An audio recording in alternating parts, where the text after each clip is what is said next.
Hey, welcome back to Brighter Rays. We're looking at Genesis 35, and today we're looking at verses 8 and then 16 through 29, where we find three funerals.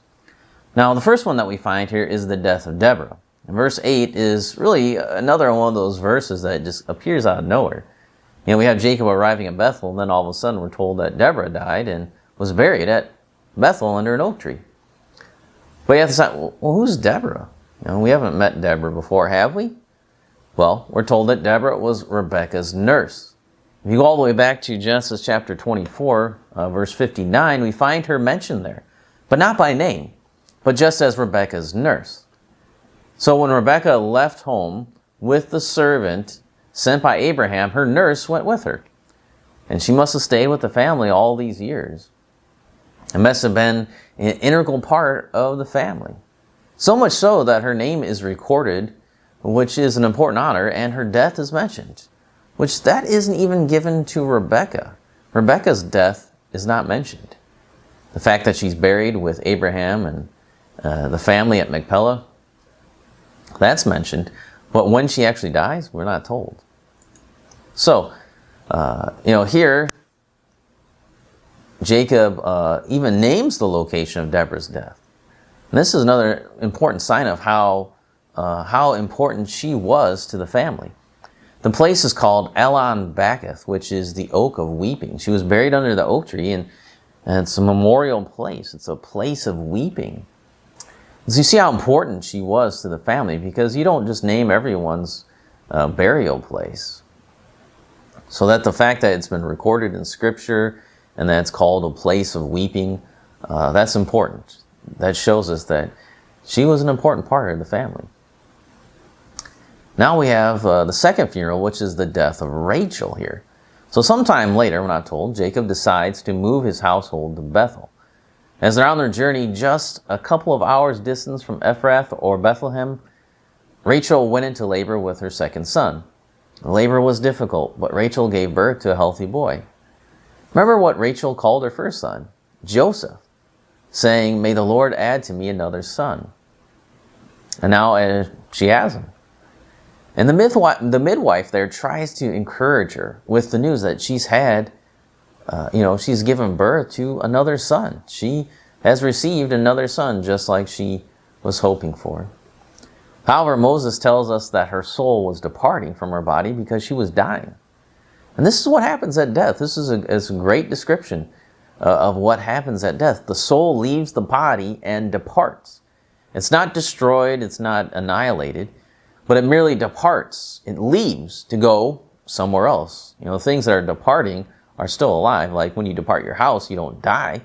When you depart, you're going somewhere else. And that's how it's described here, that the soul was departing from her.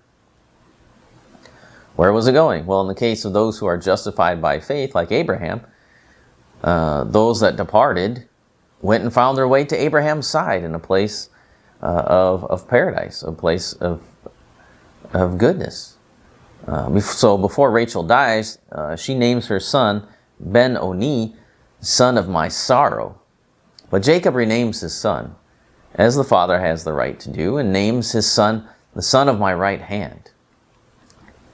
Now, Benjamin's name could have been Ben-Oni, which would have been a constant reminder of Jacob's loss of his beloved wife, but he changes the name to show that Benjamin would be a help to him in his old age. So instead of being a sorrow to him for his entire life, Benjamin would actually be a help to him.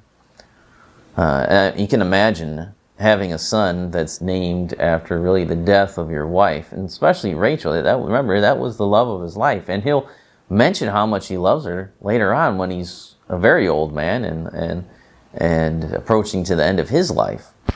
And so the name is changed to son of my right hand, son of my help.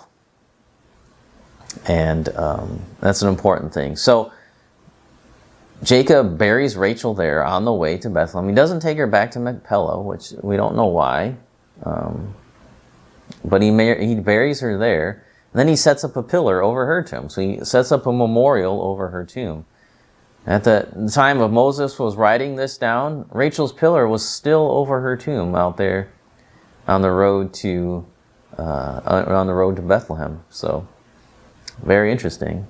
That pillar was staying around for a while. So now at the end of 22 through 26, we have the record of the 12 sons of Israel. Now, Moses began his book for the Israelites with the creation of all things. Remember, he's traced the family line through Noah. He's traced it through Shem, to Abraham, to Isaac, and Jacob now. And he's shown where all the people have come from. And specifically where Abraham, Isaac, and Jacob have come from. And now we have the 12 tribes of Israel and their origin. Now those that are about to go into the promised land, now they know how all their 12 tribes came about. How all this large people group called the Israelites, where did these 12 clans come from? Where did the tribes come from? And now they know. So beginning in chapter 37, we have really the final section of this book, of the beginnings, which tells the story of how the 12 tribes ended up in Egypt.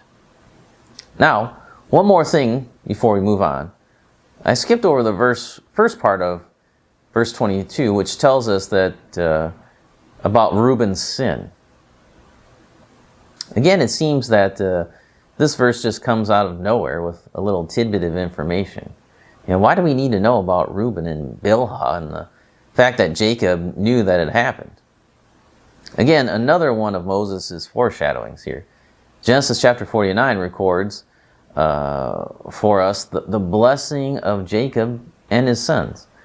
Now, verse 3 and 4 address Reuben.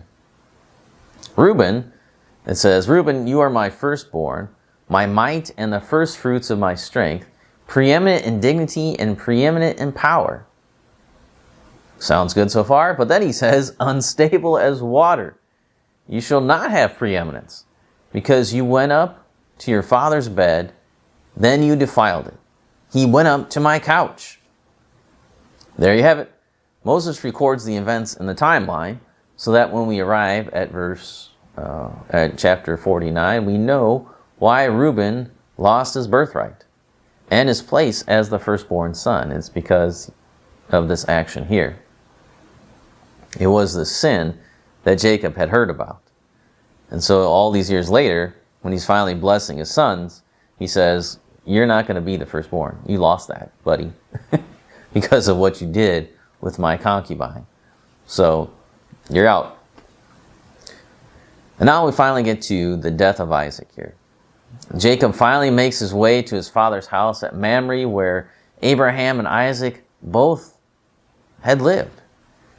The recording of Isaac's death here is more thematic than chronological, really.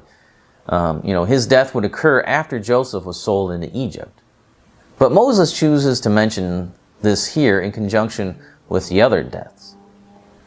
So really, in chronological order, this happens after the stories that come later when Joseph is sold into slavery. That's when Isaac finally dies. So it's a thematic retelling rather than a chronological retelling. That's what he's doing. Now Isaac dies at 180 years old, living way beyond when everyone thought he would die, and even himself, back when Jacob stole the blessing. Remember, he thought he's going to die then, but he lives to 180 years old. So he gets to see his children and his grandchildren. He even gets to see Joseph being sold into slavery. So, well, he doesn't know he's been sold into slavery, right? He just knows that Joseph's gone. So, but Isaac's death is described here like those before him. He was old and full of days and was gathered to his people. We know that he was buried in the family cave at Machpelah with Abraham and Sarah. We're told that Esau and Jacob were both there to bury him. So the animosity between the two brothers, between Jacob and Esau, was still pacified at this point. Esau does not try to exact his revenge as he promised himself, over 40 years beforehand.